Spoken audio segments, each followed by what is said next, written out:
Halo rekan-rekan semua, selamat datang di channel YouTube saya.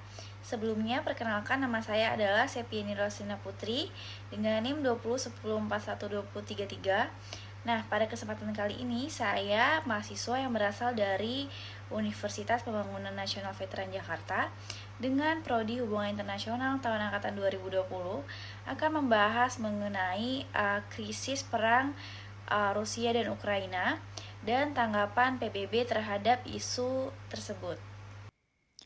Nah, jadi konflik ini itu dimulai ketika Presiden Ukraina Viktor Yanukovych menolak perjanjian asosiasi dengan Uni Eropa demi hubungan yang lebih dekat dengan Moskow. Nah, sebagai imbalannya, Rusia mencaplok semenanjung Crimea, Ukraina, dan mendukung pemberontakan separatis di Ukraina Timur. Nah, Ukraina dan Barat menuduh Rusia mengerahkan pasukan dan mengirim senjata ke pemberontak. Nah, tuduhan ini dibantah oleh Rusia. Namun, di sini Rusia mengecam keras kepada Amerika Serikat dan NATO karena membantu Ukraina dengan senjata dan latihan militer bersama. Nah, Putin juga menyatakan keprihatinan atas rencana beberapa anggota NATO untuk mendirikan pusat pelatihan militer di Ukraina karena akan memfasilitasi pijakan militer di kawasan itu, bahkan tanpa Ukraina bergabung dengan NATO.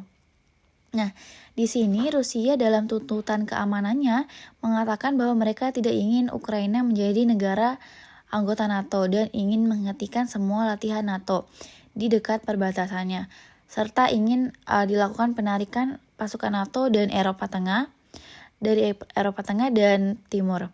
Nah, di sini perlu dicatat bahwa masuknya Ukraina ke NATO akan membutuhkan persetujuan bulat dari 30 negara anggotanya. Nah, selain daripada itu, Rusia juga memandang Ukraina sebagai bagian dari lingkup pengaruhnya dari sebuah wilayah, bukan negara merdeka. Namun di sini Amerika Serikat dan NATO telah menolak tuntutan dari Rusia. Nah, Barat mendukung Ukraina dan berjanji akan menyerang Rusia secara finansial jika pasukannya maju ke Ukraina. Lalu apa yang menjadi titik fokus dari Dewan Keamanan PBB dalam menghadapi kasus tersebut? Nah, menurut analisis saya, dari sepanjang sejarah, hak veto telah digunakan dalam berbagai cara. Sebagian besar mosi dan tagihan pada tahun 46 sampai 69 berasal dari Amerika Serikat. Karena mengusulkan mosi baru di dalam dewan, negara ini tidak melakukan veto apapun saat ini. Akibatnya, Uni Soviet mengeluarkan 93% dari veto yang digunakan selama ini untuk mencegah penyebaran pengaruh Barat di dalam PBB. Nah, selama ini veto memang jarang digunakan oleh Prancis dan Inggris dan tidak pernah digunakan oleh China. Setelah tahun 60-an, penggunaan veto ini berubah. Dengan Amerika Serikat menggunakan 56% suara veto yang tersedia, Uni Soviet dan Cina menggunakan veto paling sedikit antara tahun 1970 dan 1991. Nah, menunjukkan perubahan keseimbangan kekuatan Barat, revolusi paling banyak disahkan selama periode antara 1990 dan 1993 karena vetonya paling sedikit. Nah, Rusia telah menggunakan haknya untuk memveto resolusi sebanyak 120 kali. Dan Amerika Serikat telah melakukannya 82 kali, Inggris telah melakukannya 29 kali, Prancis telah melakukannya 16 kali, dan Cina telah melakukannya 17 kali. Dengan mayoritas contoh tersebut mengambil tempat dalam 10 tahun terakhir.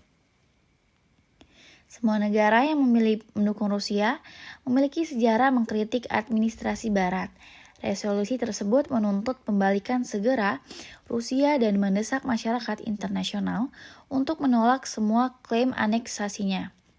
Nah, Rusia menggunakan hak vetonya untuk memblokir tindakan dari DK PBB yang menghasilkan pemungutan suara. Nah, kegagalan Rusia di medan perang dan di PBB menurut Dubes Inggris untuk PBB. Rusia telah menjadi negara yang terisolasi, tetapi hanya Rusia yang memiliki kekuatan untuk mengakhiri kesengsaraan begitu. Nah, dari kemampuan 5 anggota tetap untuk memveto setiap pilihan yang dibuat oleh Dewan Keamanan adalah fitur yang paling signifikan. Dengan kata lain, resolusi tidak dapat diadopsi jika salah satu dari mereka memilihnya. Namun, yang perlu diketahui, jika anggota tetap ingin abstain atau tidak mencoblos, persyaratan tetap akan disetujui. Nah, Dewan Keamanan memberikan penghindaran konfrontasi sejak awal sebagai prioritas utama. Karakteristik terpentingnya adalah hak dari 5 anggota tetap untuk memveto setiap keputusan yang dibuat Dewan. Dengan kata lain, jika salah satu dari mereka mengambil resolusi, itu tidak dapat diterima. Nah, ketentuan tetap akan disahkan jika anggota memilih untuk abstain atau tidak memilih. Nah, Dewan Keamanan memberikan pertimbangan utama untuk mencegah konflik sejak awal. Nah, berikutnya sebagai kesimpulan, PBB selaku organisasi yang bertanggung jawab dalam menjaga kedamaian dunia, tentu saja menganggap permasalahan antara Rusia dan Ukraina ialah hal yang sangat penting karena sudah mengancam kestabilan dunia, tidak hanya politik namun juga ekonomi dan hak asasi manusia, di mana dengan adanya konflik tersebut tidak hanya rasa khawatir dan dilema yang dirasakan rakyat sipil, namun konflik ini juga sudah merenggut harta benda dan nyawa manusia, sehingga PBB dengan cepat berusaha menyelesaikannya lewat Security Council, walaupun terdapat kendala yang dikarenakan Rusia sendiri merupakan Dewan Keamanan PBB. Namun upaya-upaya dari PBB ini tidak hanya berhenti di situ saja. Nah, pada tanggal 1 Maret, PBB dan mitra kemanusiaannya meluncurkan permohonan darurat kemanusiaan darurat kepada orang-orang di Ukraina, terkoordinasi senilai total 1,7 miliar dolar untuk memberikan bantuan kemanusiaan kepada orang-orang di Ukraina ini dan pengungsi di negara-negara tetangga. Nah, pada tanggal 25 April, banding ini telah didanai 70% untuk membantu korban yang terdampak langsung untuk mempersiapkan musim dingin di Ukraina. Nah, PBB dan mitra kemanusiaannya meminta tambahan sekitar 226 juta dolar dengan bantuan pembelian, pendistribusian, dan pemeliharaan yang penting.